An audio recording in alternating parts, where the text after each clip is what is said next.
खजुराहो लोकसभा से भाजपा के प्रत्याशी विष्णुदत्त शर्मा ने किया राजनगर विधानसभा क्षेत्र में तूफानी दौरा। खजुराहो लोकसभा क्षेत्र से भाजपा के प्रत्याशी विष्णुदत्त शर्मा के द्वारा आज राजनगर विधानसभा क्षेत्र अंतर्गत तूफानी दौरा किया गया। आज उन्होंने अपने इस दौरे की शुभारंभ ग्राम पंचायत उमरिया से प्रारंभ करके ग्राम डुमरा होते हुए देवकुलिया, मनिया, नांद, राजनगर, पाए, विक्रमपुर तथा गोमा कला से सीधे सिवड़ी के लिए प्रस्थान कर गए। वहां से महाराजपुर गए, जहां पर मुख्यमंत्री जी की सभा में उन्होंने भाग लिया।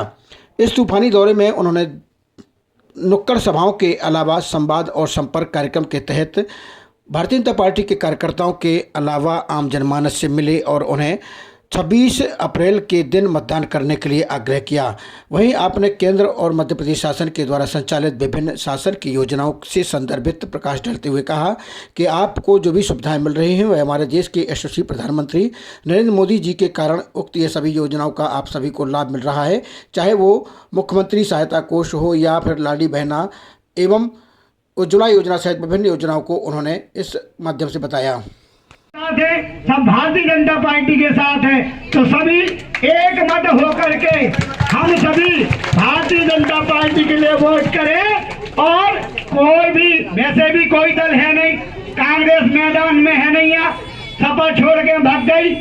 केवल और केवल भारतीय जनता पार्टी जो दिन रात मेहनत करती है आपके लिए, देश के प्रधानमंत्री जी आपकी चिंता करते हैं। तो मेरा ये निवेदन है कि हमें ये सोच करके नहीं बैठना है कि कोई प्रत्याशी नहीं है, मोदी जी तो प्रधानमंत्री बन ही रहे हैं, हमें क्या लेना देना है, हमारे बीडी भाई साहब तो जीते ही रहे। तो ऐसा नहीं सोचना है, अपन को सबको वोट डालने जाना है और वोट डलवाना है, एक भी वोट छूटने ना पाए, जिससे कि हम यह सिद्ध कर करके दिखा पाए कि संसदीय क्षेत्र से पिछली बार आप सबके प्यारा आशीर्वाद से आदरणीय सांसद जी लगभग 5 लाख वोटों से जीते थे।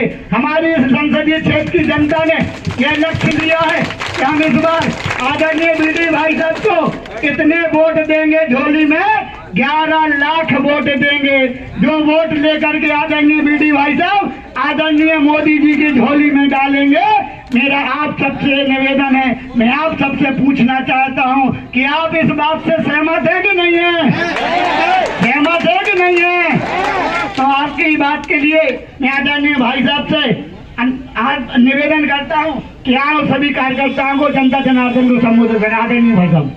और भाइयों, माँ जब खाना चूल्हे पर लकड़ी पर बनाती थी तो 200 सिगरेट के बराबर एक दिन में धुआं हर माँ के फेफड़े में जाता था, लेकिन इस गरीब माँ की चिंता किसी ने नहीं की। इस गरीब माँ की भी चिंता किसी ने की। तो भारत के प्रधानमंत्री मोदी जी ने अपनी माँ का दर्द देखा था। उन्होंने कहा कोई गरीब माँ इस भारत के अंदर अब लकड़ी पर खाना बना करके धुएं से पीड़ित नहीं होगी। हर माँ को उज्ज्वला योजना में फ्री में गैस कनेक्शन देने का काम भारत के प्रधानमंत्री मोदी जी ने किया है, हर माँ को किया है। ऐसे आज हमारी माएं अपने घर के अंदर गैस से खाना बनाती हैं। तो मेरे भाई और बहनों, पाए गांव के कोई गरीब आदमी बीमार हो जाता है, डॉक्टर कहता है इलाज कराने के लिए इतना पैसा लगेगा, लेकिन जब पैसा नहीं होता है तो गरीब और स्वाभिमानी आदमी भगवान पर छोड़ देता है। पैसा कहां से लाए? 1 लाख रुपए कहां से देंगे? और हम में से ऐसे कितने लोग हैं, डॉक्टर कहे कि आज आपको ये करना है और 1 लाख रुपए जमा कर तो ऑपरेशन होगा। भगवान करे किसी का नहीं हो, लेकिन 1 लाख रुपए एक तो हम में से कौन दे सकता है? हर कोई नहीं दे सकता। लेकिन गरीब आदमी पैसे के अभाव में इलाज से वंचित होता था भारत के अंदर। लेकिन जब गरीब माँ का बेटा देश का प्रधानमंत्री बना तो मोदी जी ने कहा अब कोई भी गरीब आदमी भारत के अंदर पैसे के अभाव में इलाज से वंचित नहीं होगा। आजादी के 75 वर्षों में 5 लाख रुपए फ्री में इलाज कराने का अधिकार किसी ने दिया? तो भारत के प्रधानमंत्री नरेंद्र मोदी ने दिया। ये भारतीय जनता पार्टी की सरकार है। और इससे मेरे बहनों और भाइयों, हर गरीब का जीवन बदलना है।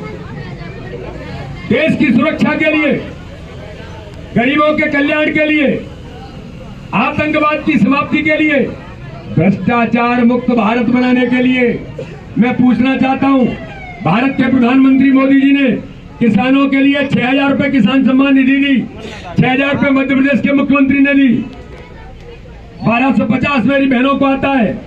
लेकिन कांग्रेस कहती थी हम 1 रुपया गरीब के लिए भेजते हैं तो 85 पैसे भ्रष्टाचार में चला जाता है, केवल 15 पैसे गरीब तक पहुंचता है।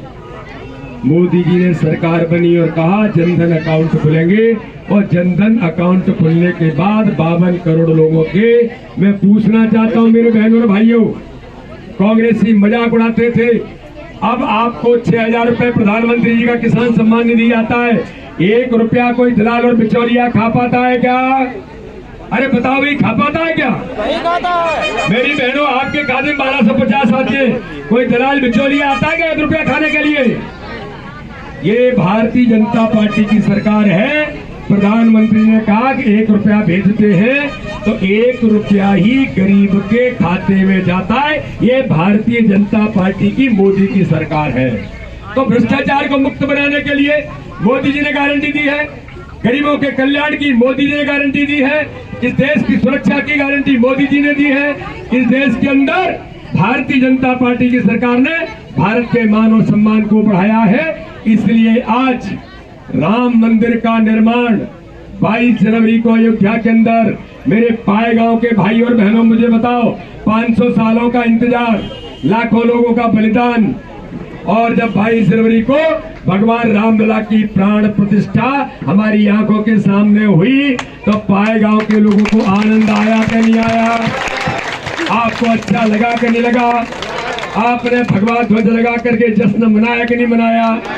लेकिन एक बात की बड़ी पीड़ा है, बड़ा दुख है कि राम मंदिर में भगवान रामलला विराजमान हो गए तो कांग्रेसियों के पेट में बहुत दर्द हुआ, सोनिया गांधी के पेट में दर्द हुआ, राहुल गांधी के पेट में दर्द हुआ, सपा के पेट में दर्द हुआ, अखिलेश यादव के, बसपा की मायावती के पेट में दर्द हुआ, इन सब के पेट में दर्द हुआ।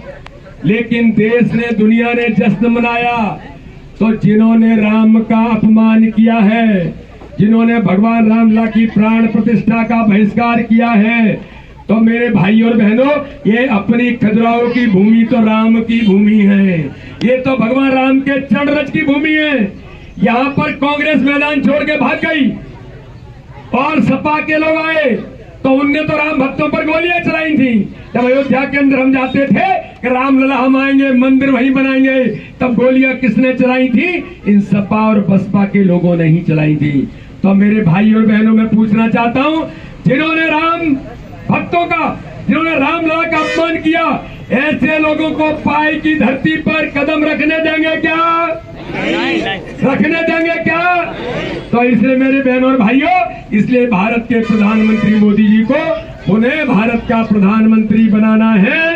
ये हम सब लोग संकल्प लेते हैं क्या? ताकत से बताओ, लेते हैं क्या? हम भारत के प्रधानमंत्री मोदी को पुनः बनाएंगे, कमल खिलाएंगे, पाए गांव के तीनों बूथों पर, इस 4 बूथों पर इस बार प्रचंड बहुमत की सरकार बनाएंगे।